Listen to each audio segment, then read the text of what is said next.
Hello guys! Magandang araw sa ating lahat. So ngayon guys ay gagawa ulit tayo ng buko pandan ice candy.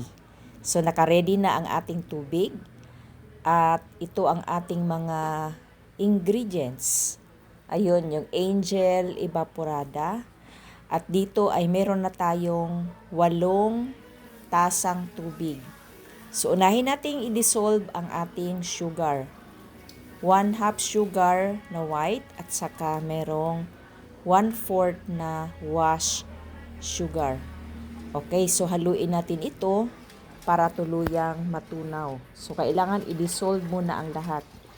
Ay yung ating tubig pala ay medyo mainit na yan. Medium fire, pinainit ko na siya bago natin ilagay yung asukal. Okay, so kapag na-dissolve na ang asukal, ay isunod natin ang ating next na ingredients, ang ating evaporated na Angel. Kung hindi ako nagkakamali, nasa 410 ml ito. So, mas malaki ito kaysa dun sa standard na evaporada. Okay, so haluin lang natin hanggang sa mag-mix at ang next ang ating buko pandan condensed milk. Okay, so ayan. Haluin lang natin habang binubuhos ay patuloy ang paghalo para tuluyang ma-mix ang ating ingredients. Okay, so ito yung ating isa sa mga recipe sa paggawa ng ice candy. Yung ice candy na ito guys ay ginawa ko na itong pangkabuhayan, sideline ko. So habang ako ay nagtatrabaho, nag-set aside ako ng oras para gumawa ng ice candy at meron akong mga sinusuplayang mga tindahan. Okay, so ito naman yung ating cassava powder. So nahalo ko na, ito ay ihalo na natin dito.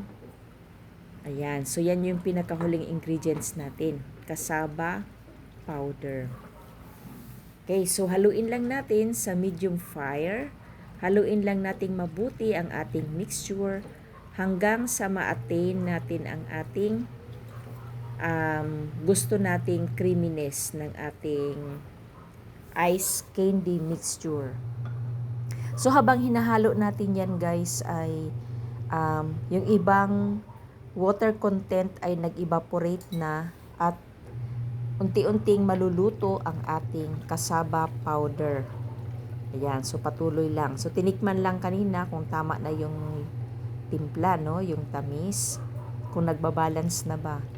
Okay, so patuloy lang natin yung haluin ang ating mixture hanggang sa ma-attain natin yung kanyang katamtaman o tamang lapot.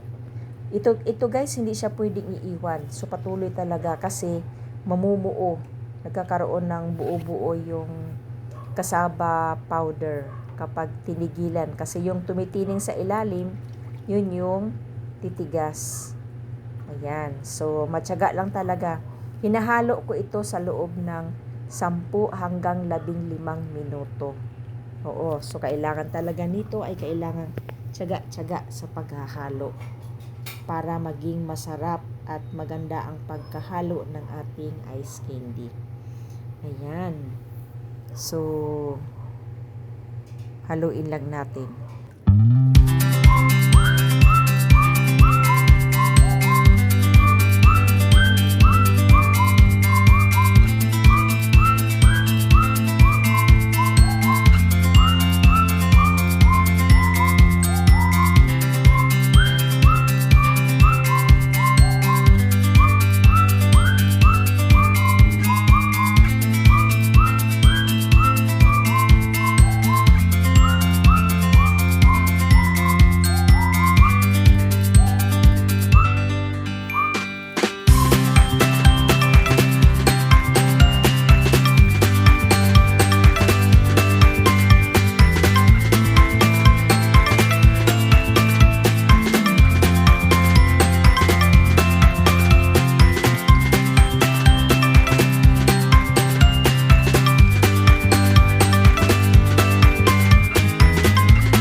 Guys, so napansin ninyo, malapot na ang ating mixture.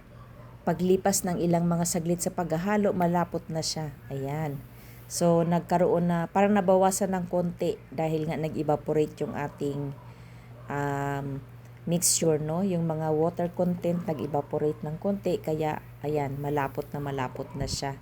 So, pwede na natin itong iset aside para ating palamigin bago natin siya balutin sa ating mga ice candy wrapper. Ayan. So, ito yung aking ginamit na wrapper, 1 and 3/4. Tapos, nandito na rin ang ating imbudo at ang ating pangtakal. Ayan, guys.